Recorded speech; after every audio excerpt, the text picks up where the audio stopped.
Well, next up, it's going to be a battle that is going to be very critical for one team. One team already eliminated, that is South Africa, but for Sri Lanka travelling up to Chile, Durham, Chesterler Street, it's going to be lots and lots to play for. First time we're going to see action up in that newest of all the counties, and whether or not they enjoy the weather, Sri Lanka know that they're playing against an eliminated side. Yes, who'll be playing for a lot of pride, but they wouldn't have expected, and they're the team who have caused so much in this tournament after beating England. They have. They've got something to live up to now. Yeah, they have. They've really thrown a hammer into the works, haven't they?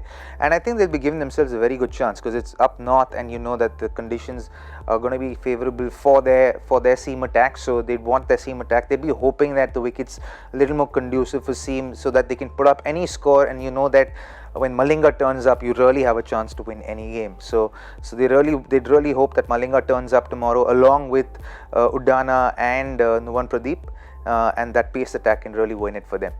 Which probably means that we saw these three gentlemen playing in the last game, so it doesn't look like they're going to necessarily make any changes. Malinga was there, Pradeep was there, Isuru Udana was there, Pereira playing the supporting role.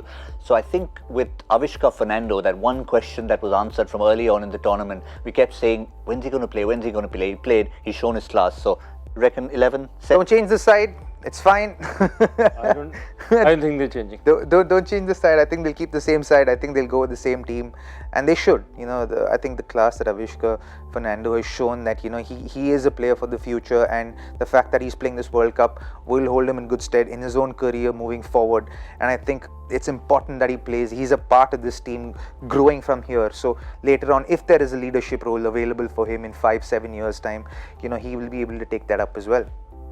Yes, let's talk about South Africa for the moment, and we probably think that's one place you'll see a lot of changes, because once you're gone, you're out of the tournament, starting to prepare for the future. Maybe anyone who hasn't got a game, get them in there. So let's have a look at the South African squad, what they have to choose from. We saw Dwayne Pretorius early on in the tournament. Buran Hendricks got a game, then went back out.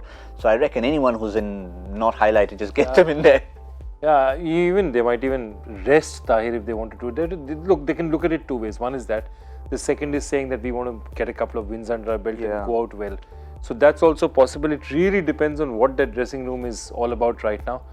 But yeah, I would rather they play a strong team and say, you know, let's at least prove what we are capable of as a team, rather than, you know, walk out there and just give it up. Yeah. And if that's the case, I mean, they have to play fast bowlers, because given the conditions out there, I think they'll stick with the same team. If that's the case, of course, if you're right, it could be possible. They'll say, okay, let's give youngsters a chance. Yep. Yeah. What would you do? I'd leave it the same. You know, in spite of them being knocked out, they're still playing a World Cup. A World Cup game still is as important as for any of those players within that group. So you know that these games are important for them individually as much as it is as a group. So they know that they will be playing for pride. They are hurting. You could see it. There's a lot of disappointment within the group. You could see that emotions were flying in the previous game against Australia, I think it was, where emotions are flying a bit, and you don't generally see that from South Africa a lot. But when you see such scenes, you tend to understand that you know, it's a team that's hurting and is trying their best, and they've gotten a little desperate. You know, that's the kind of situation they're in. So you know that they'll come hard tomorrow as a team, and you also know that they will play their best team. I think they will play their best team.